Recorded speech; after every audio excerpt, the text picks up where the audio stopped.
না সে ফেরাউন কি বা নমরুদ, কেউ ভবে চিরকাল রয় না। ঠিক না বে ঠিক? কাহারুন ছিল অত্যন্ত গরিব একজন মানুষ। কি মানুষ? অত্যন্ত গরিব দুঃখী একজন লোক ছিল।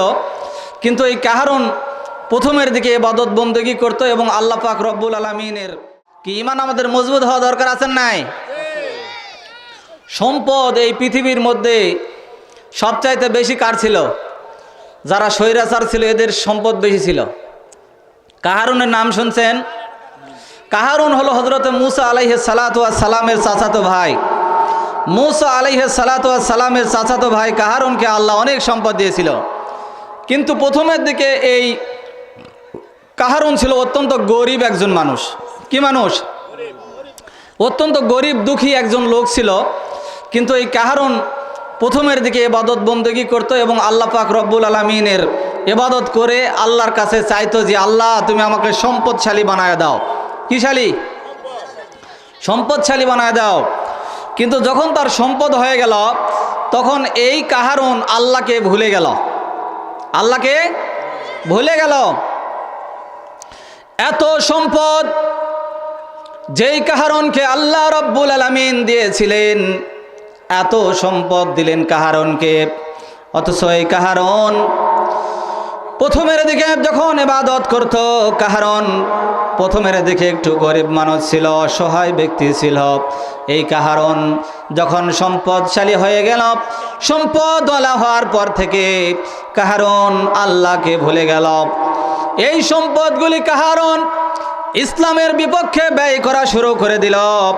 ইসলামের পক্ষে যারা থাকে তাদের বিরুদ্ধে এই সম্পদগুলি ব্যয় করা শুরু করে দিল। ইসলাম যারা প্রচার করে তাদের বিপক্ষে চলে গেল। কিন্তু যখন সম্পদ যখন ছিল না, কাহারুন তখন আল্লাহর ইবাদত বন্দেগী করত। যেই ঘরের মধ্যে কাহারুন ইবাদত বন্দেগী করত, আল্লাহ পাক রব্বুল আলামিন ওই ঘরটা আজও অক্ষত অবস্থায় রেখে দিয়েছে। মিশরের দিকে তাকান, মা'বাদ কা কারুন, কাহারুনের ইবাদত খারাপ। যেখানে কাহারুন ইবাদত করত ওই ঘরটাকে আল্লাহ পাক রব্বুল আলামিন আজ পর্যন্ত অক্ষত অবস্থায় রেখে দিয়েছে। কিন্তু এই কাহারুন যখন ইসলামের বিপক্ষে গিয়ে যখন এই সম্পদগুলি যখন ব্যয় করা শুরু করে দিল, তখন আল্লাহ পাক রব্বুল আলামিন সম্পদ সহকারে কাহারুনকে দুনিয়ার জমিনে ডাবাইয়া দিলেন।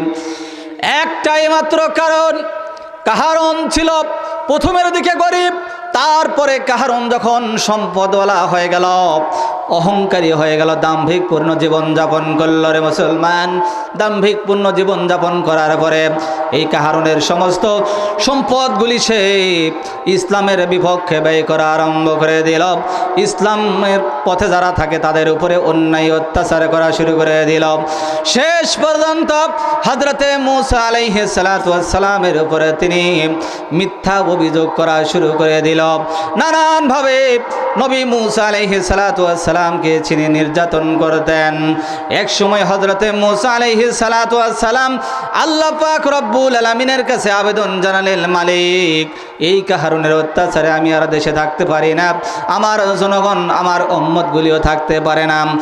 আল্লাহ রব্বুল আলামিন বললেন, মূসা তুমি কি বলতে চাও? কাহারুনের সম্পর্কে তুমি কি বলতে চাও?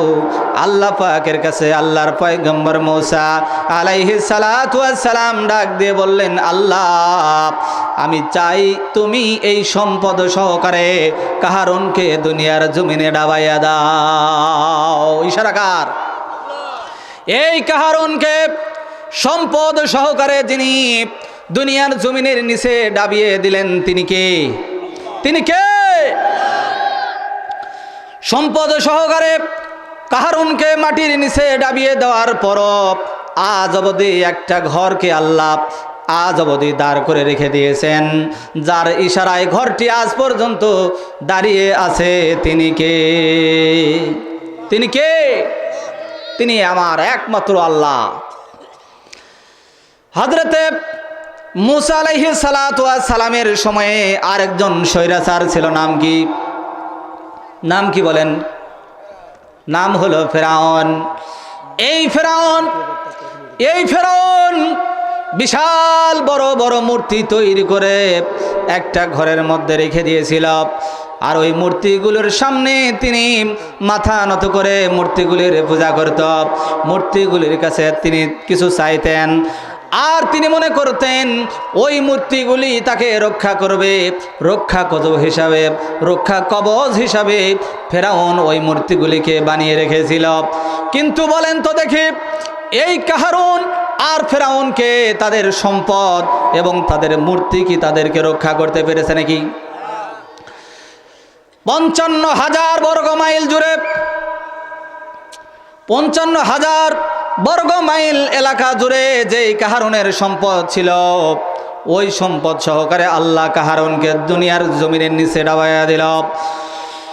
একবার ভেবে দেখেন, যেই সম্পদ কাহারুনের ছিল, আল্লাহ পাক রব্বুল আলামিন বলেন, তাফসীর ইবনে আব্বাস রাদিয়াল্লাহু তাআলা আনহু তিনি বর্ণনা করেন যে কাহারুনের যেই সম্পদ ছিল, এই সম্পদের গুডাউনের চাবি বহন করার জন্য তরতাজা যুবক, একদল যুবক লাগতো। বলুন সুবহানাল্লাহ।